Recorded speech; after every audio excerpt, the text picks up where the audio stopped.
They won't seem so young anymore.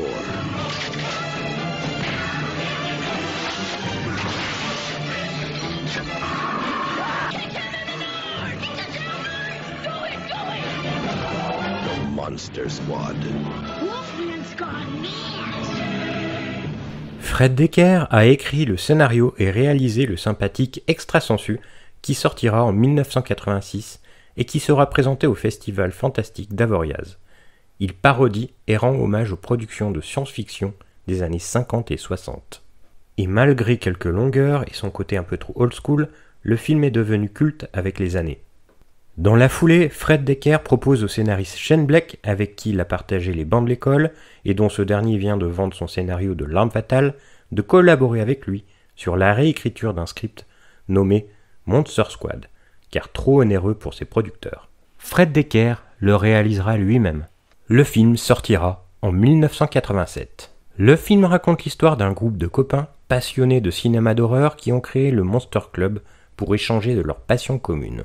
Mais bientôt, ils vont s'apercevoir que les plus grands monstres issus des productions Universal dirigées par Dracula ont envahi la ville.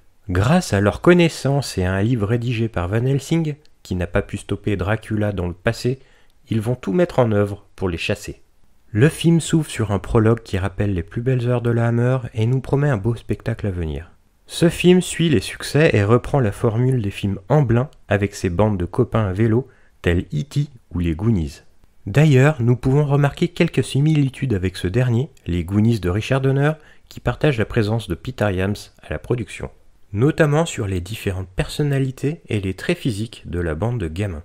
Dans Monster Squad, il y a le chef de bande très intelligent et plutôt charismatique, son meilleur ami qui le seconde sans broncher, le bouffi surnommé Groslard par ses compatriotes, ou bien le bad guy en veste en cuir et lunettes noires. Chacun des enfants aura droit à son quart d'heure de gloire dans le film où chacun doit affronter son propre démon.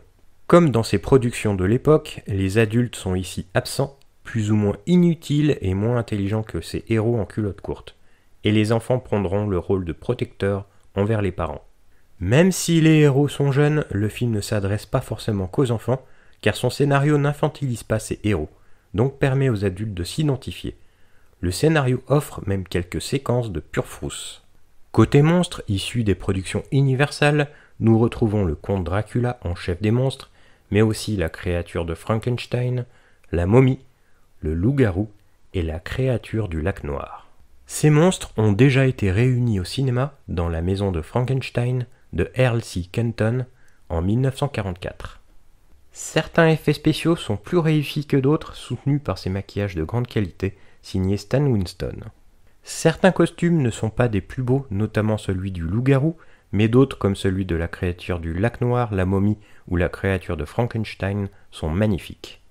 Dracula est assez marquant et son maquillage le rend effrayant.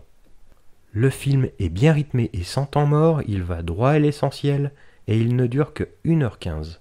La bande-son composée par Bruce Bampton est soignée et très originale. Les dialogues ciselés sont efficaces et percutants. On reconnaît bien la patte scénaristique de Shane Black de ce côté-là. Côté casting, nous pouvons voir notamment Ton Noonan sous les traits du monstre de Frankenstein, ou bien Mary-Helen Trainor dans le rôle de la mère du jeune héros principal, rôle similaire déjà tenu dans le film Les Goonies, où elle interprétait également la mère des héros, interprétée par Sean Astin et Josh Brolin.